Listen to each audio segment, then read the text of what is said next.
What's going on, Whisper Nation? Johnny Game Time Hicks here with Big Travy, and we're talking too early PPR wide receivers for the 2019 season right here on the Fantasy Whispers.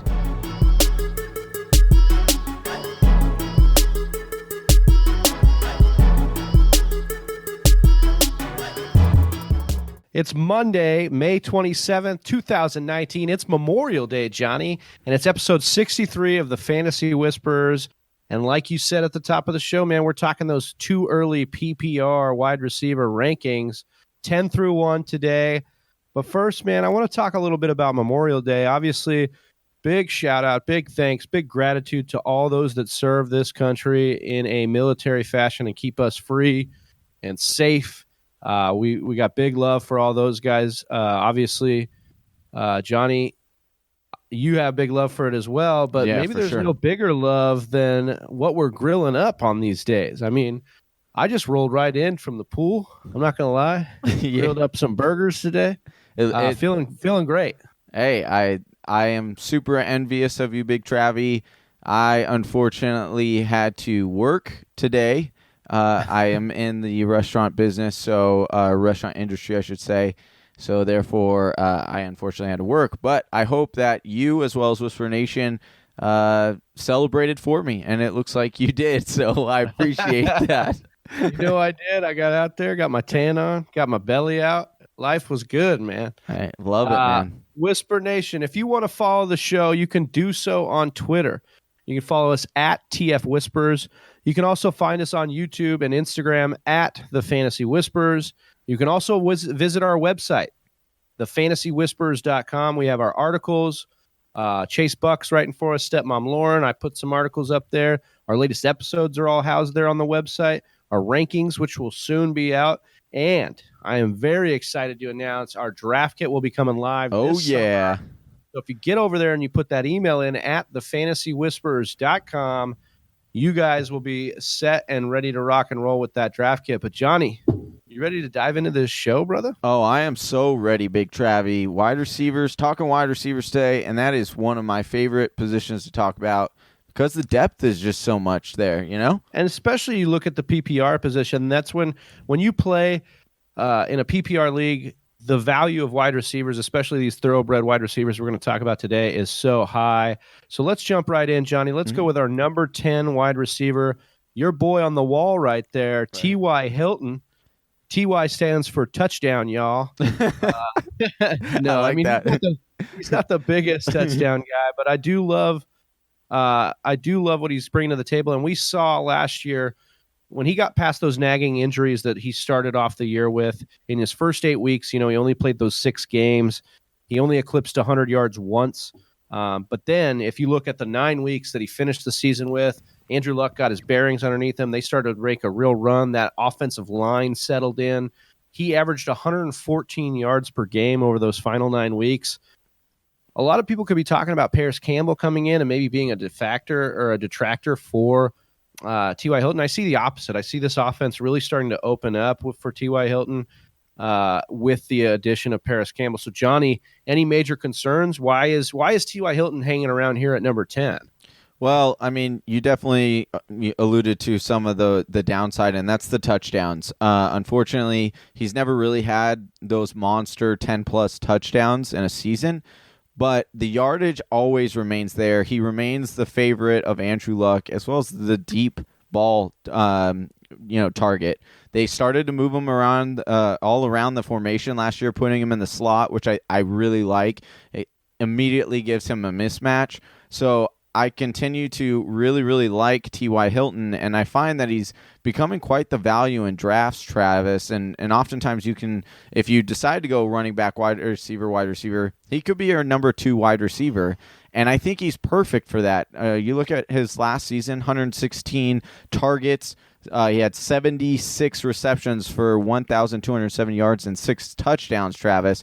He was very hit or miss, but what you're getting with that is the type of, when he hits, he is most likely going to win you that week. Yes, if he misses, it does hinder your chances of having that upside. But if you pair him with the right wide receiver 1, or or a steady wide receiver 2, I think that T.Y. Hilton can work wonders for your fantasy team this year. Yeah, you don't want to anchor your wide receiving core with T.Y. Hilton, Right. as Johnny alludes to there, but a guy that you would maybe consider anchoring your wide receiver core is our number 9 wide receiver in our Yeah. PPR rankings, and that's Mike Evans of the Tampa Bay Buccaneers. Love him. Johnny, there is maybe not anybody more consistent in these rankings we're going to talk about, save for maybe an Antonio Brown or a DeAndre Hopkins. Or your boy You look Juju. at we'll get to talking about Juju. Don't worry about that. But as far as a model of consistency, Mike Evans has never had a season under 1,000 yards receiving in his entire career.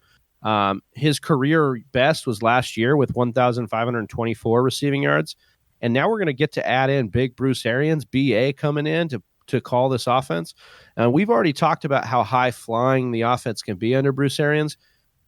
But really where it's high flying is for that wide receiver 1. When he has a wide receiver 1, that's when it really can dominate.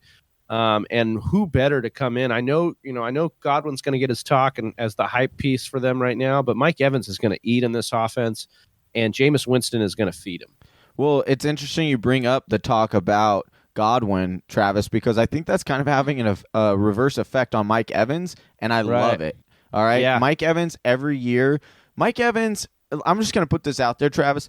Mike Evans is the Melvin Gordon at the wide receiver position. Every year people they doubt him. They think he's not a good wide receiver, and he continues to put up numbers every single year kind of quietly.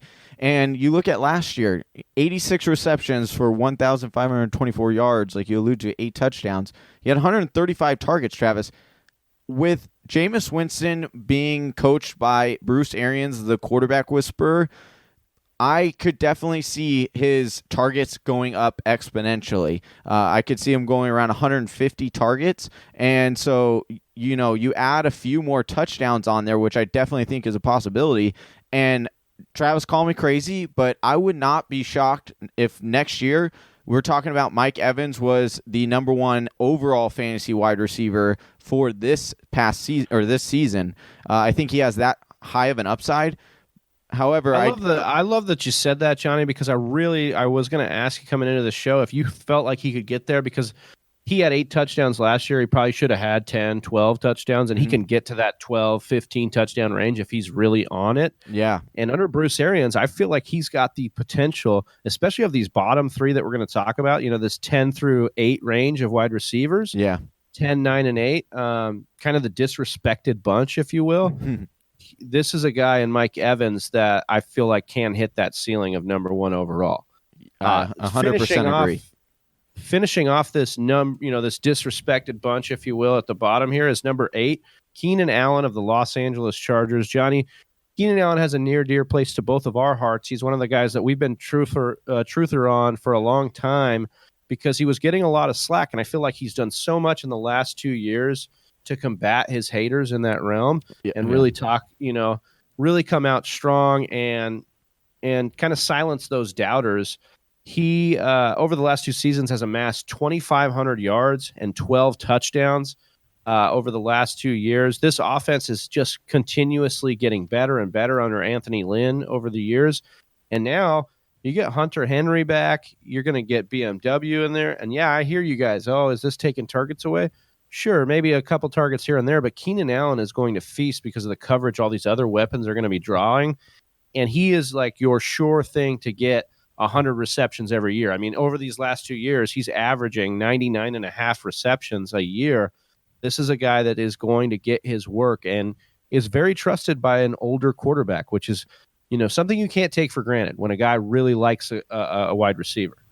Yeah, what I think is funny about Keenan Allen, Travis, is you look at how many he had 125 targets last season. He got 97 of them for 1,196 receiving yards and 6 touchdowns.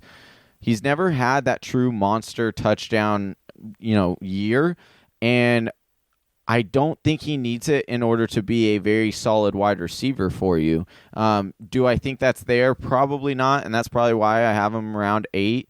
I actually have him ranked a little bit lower than that in my personal rankings, but like you said, he keeps getting overlooked at and because of the injuries early in his career. But this guy's so talented, Travis, and it's kind of interesting when you watch the games because Phillip Rivers sometimes will go away from him for a game or two, and you're like, what is he doing? And it's like it's almost as if Phillip Rivers forgets how dominant Keenan Allen is, and then one game he'll just explode for 15 receptions and 150 yards, 2 touchdowns, and it's like this guy could do that every single game. It's almost as if Phillip Rivers just forgets about it or is like, no, dude, I have to spread the ball around. I'm a family guy, and I'm all about, spreading the love. But yeah, he's all about sharing, that's for sure. The sky could be the limit for Keenan Allen. That's the thing is like he has that athleticism and that, the ability and the quarterback in my eyes to do that. I just don't see Phillip Rivers kind of honing in as much as some of these other quarterbacks and of these players. There's just too much around, Keenan Allen. As much as I want to talk about how it could benefit Keenan Allen, there's too much around him that he wouldn't be the guy they hone in on. He wouldn't be the guy that's going to continuously, like the DeAndre Hopkins or the Antonio Browns, who we're going to talk about right now. Yep. And Antonio Brown is an interesting case, Johnny. Been traded to the Oakland Raiders this offseason. Spent years as the cream of the crop at the position, but getting massively, I wouldn't say disrespected, but I would say overlooked right now, and automatically discounted by the fantasy industry as taking a step back this year because he is playing for the Oakland Raiders, right? Yeah. So you have this kind of disrespect that comes with that. For me, Johnny, I want you to break it down for Whisper Nation. Talk to us a little bit about Antonio Brown and why you're not so hesitant to be drafting Antonio Brown. Make the case for Antonio Brown. Well, here's the thing. So everyone looks at what he did last year, right? 104 receptions for just under 1,300 yards, 1,297, and 15 touchdowns, Travis. Everyone wants to talk about the 15 touchdowns. And do I think that he'll repeat that, considering who his quarterback is now? Derek Carr, who has I don't think he's ever averaged or had a season greater than 32 touchdowns, I believe is the number. So if you're looking at that, that would require Antonio Brown getting half of what his best season was. Now, things can change. One thing I do like is Derek Carr was actually, again, I actually had to double check this stat because I didn't even believe it when I read it. But Derek Carr was actually Pro Football Focus rated the best deep ball passer last year. He was the most accurate. And so for me, that kind of changed. That's when my kind of view on Antonio Brown went from, I don't think I'm going to take him this year. I'm really concerned about him transferring quarterbacks to, oh my gosh, are we, just like you said, overlooking? And has he become a value now, Travis, is what I want to ask you, because he is falling, as we have him 7, and in which case you can get him, later in the second round. So if you're pairing him, with a Melvin Gordon and then you're getting Antonio Brown with your second pick, how can you not like that? I think it's great. And what we're seeing now is he's kind of falling into the middle of that second round, where guys like Mike Evans was kind of going last year, where you're getting that discount on guys. So as long as it stays that way, I love the value that you're getting him at. I think for me, it's hard for you to imagine he's going to be, in that 160 plus target range that he was in Pittsburgh. Yeah. But I don't know that he's going to need that to be successful. Is he going to be the number one wide receiver in fantasy, like we could have almost banked it to be almost every year, or at least top 3? Probably not. But is he a good bet to be top 10, top 7, top 5? Yes. Yeah. Because of his consistency and because of the way that John Gruden should use him in this offense. He's really, yes, they have Tyrell Williams. They have some other pieces, Hunter Renfrow, who they just drafted. But he is going to be the guy they feed as the main vein of this offense. What they wanted Amari Cooper to be last year before they traded him. Yeah. But moving on to probably my most favorite wide receiver in this group, my boy, my 2018 bromance of the year, Juju Smith-Schuster. Juju is probably the coolest, most fun player to watch in the NFL right now, just as a social media presence, as a dancer, as a wide receiver for this league. I am all about Juju.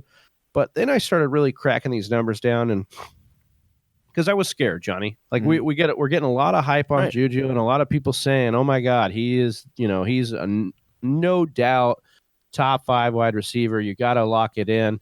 And I thought to myself, "Oh man, is it just a bunch of hype where we're going to be incredibly disappointed if he can't, meet those expectations?" But I Sure. believe in Juju, and then I look at the numbers here.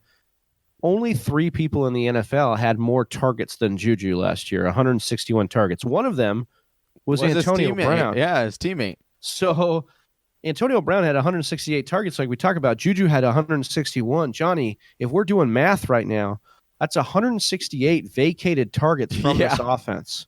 Gone. Even if Juju gets 20 of those, 20. That's 1/8 of those targets, Johnny. If he gets 1/8 of the targets that Antonio Brown is leaving for that offense, he would have led the entire NFL in targets last year. Yeah. And probably been close to the wide receiver 1 last year. So yeah. I just find it nearly impossible that Juju comes into this year and can't be a top 5 wide receiver based on the volume and the opportunity. Don't give me this mumbo jumbo about playing more number 1 corners. Fine. Whatever. They're going to use him in the slot anyways. This guy is a dominant slot wide receiver. Don't give me that garbage. Can you tell me, and can you tell Whisper Nation any way that Juju does not succeed this year? I mean, it's like you said, it's hard not to agree with that. It's like in the beginning, you're going to be like, oh no, like instantly. I remember answering some guy on Twitter who was asking about Juju, and it was like, everyone's so down on Antonio Brown, how could you have Juju ahead of him? And so that's when I really started diving into the numbers. And Travis, it's like the numbers don't lie in this case. Like right. The yardage is there. Let's just assume that he doesn't go higher in the yardage. He already has shown us he can get to over 1,400 receiving yards. His downfall of last year, and the reason why he wasn't even higher, he finished as a wide receiver 9, Travis, was his touchdowns. He only had 7. Well, the guy who just left vacated 15. So it's like you give Juju 3 of those touchdowns, and all of a sudden Juju goes from the wide receiver 9 to a top 5 wide receiver right there, just in the touchdowns alone. Right. Not adding any targets, not adding any extra yardage on as far as reception yards go. So and Big Ben is known for targeting one wide receiver. So it's yes. And I would encourage the Whisper Nation to look at even further into that Big Ben relationship. Because when they were on the road, where, it used to be Big Ben was so bad on the road, he could lean on Juju on the road because of Juju playing in the slot and being that safety valve for him, that big body over the middle. I'm really excited about Juju Smith-Schuster this year. I'm also really excited about the next guy we're about to talk about, Odell Beckham Jr. for the Cleveland Browns. Yeah, it sounds a little weird still. It does sound weird talking about it. Johnny, maybe a better dancer than Juju, but is he going to be a better wide receiver in fantasy than Juju this year? I mean, you certainly look at, our arguments we were, in the last argument for Juju, and it's hard to be like, yeah, I think that there's going to be one wide receiver better than that, let alone the next 5 that we're going to talk about, Travis. Right. But you look at the system, what he's got there. You look at the quarterback system. We'll go with system. Is it a better system than New York? I think so. Or maybe it's just, is the quarterback better? And it definitely is better there. Baker is way better than Eli at this point in his career. You look at the offensive weapons. So, OBJ was essentially, Sterling Shepard is a nice wide receiver. We do like Evan Ingram a lot as a sleeper tight end, and his talent is there. But they were never really able to all play together at the same time because one of them was always, usually injured. And so when you look at this guy, but you're like, oh, there's too many targets, where OBJ is going now, too many mouths to feast. But the thing is Jarvis and OBJ have already played together, Travis, and so they already know how to play off of one another. And then you're adding a quarterback who loves to throw the ball deep. They're gonna throw the ball deep, and OBJ is just phenomenal at what he can do when he's on the field. My only concern with OBJ, Travis, is just the fact that he misses games. Other than that, Yeah, there's the health, there's the diva, there's the yeah, and the prima donna stuff that you want to talk about a little bit with OBJ. But I think at the end of the day, when it's time to play games and suit up, and with the opposite spectrum, this could either be super volatile or super great to have a guy like Baker leading the charge here, because look at what OBJ's had before, an Eli Manning type quarterback who's been quiet and shy and let yep, OBJ kind of be the dominant personality in in that locker room. this is a good point. Baker is not going to be that. Like Baker is going to be loud and in your face and challenge you, and it could be what OBJ needs to get himself in check. And so I like to see how that will work. And I just really think about, the marriage with Ted Monken and, Freddie Kitchens here and how aggressive they're going to be on offense. And I was actually talking to somebody on Facebook, a little bit ago about, we keep talking about all these weapons for Baker. We keep talking about Landry and Njoku and Kareem Hunt and Nick Chubb and OBJ. And all this points to me is that Baker's going to explode. Like we just keep talking about it. It just means all this good stuff with Baker, but Odell Beckham is going to eat, and you guys should be drafting him with confidence. For me personally, I have a little bit less confidence in the guy we're going to talk about next, but consensus rankings put Michael Thomas at the number 4 position for PPR, and that's really it. It's that PPR edge that he's going to get on OBJ because he's used so much as that option for Drew Brees. But was that drop-off we saw out of him last year more about Drew Brees' drop-off? And should we be concerned with Michael Thomas sustaining that top 5 success next year? I mean, that's a definite concern that I have, Travis, when I'm evaluating Michael Thomas is, Drew Brees the last couple of years has started to fall off at the end of the season. Now, is that due to age and him getting tired? Is that due to, the scheming of their matchups, so it's hard to say. The other thing that is crazy about Michael Thomas is his reception rate, Travis. 85 reception percentage last year. So he had 147 targets. He caught 125 of them. Like whatever. Crazy is I remember in the middle of the year, I think he had dropped 2 balls. We got into week 8 and it was a wild number that he had just sustained. It was like a 90% catch rate going in, but obviously that fixed itself. But yeah, man, this guy, it's targeted heavy and gobbles them all up there. Yeah. 170 targets, Johnny. I mean, my concern though is, will we see another cliff fall off of Drew Brees? And does that mean the exact same thing for Michael Thomas?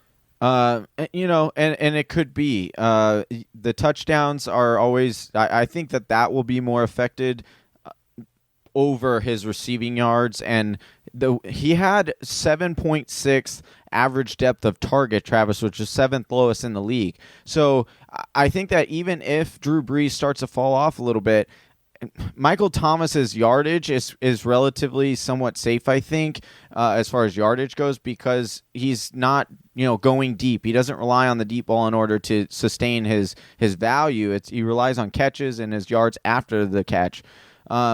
So there is that concern, right? And that's why some people might have him a little bit lower. But again, he gets so many targets. He catches the majority of them, and they didn't add anybody really significant. I mean, Jared Cook, yes, that's going to only help Michael Thomas because that'll clear out the linebacker or the safety that might think about dropping down to help out on Michael Thomas. So I think that only helps him. But when you're talking about the concern, it is a real concern. So don't think that. Well, and I think we've heard a lot of hype out of Traquan Smith and Ted Ginn and what the Saints have in those guys, and I think that will be very important to Michael Thomas's sustained success is if they can get another option that is going to draw some of the coverage, because we really saw defenses be able to hone in on Michael Thomas at the end of the year.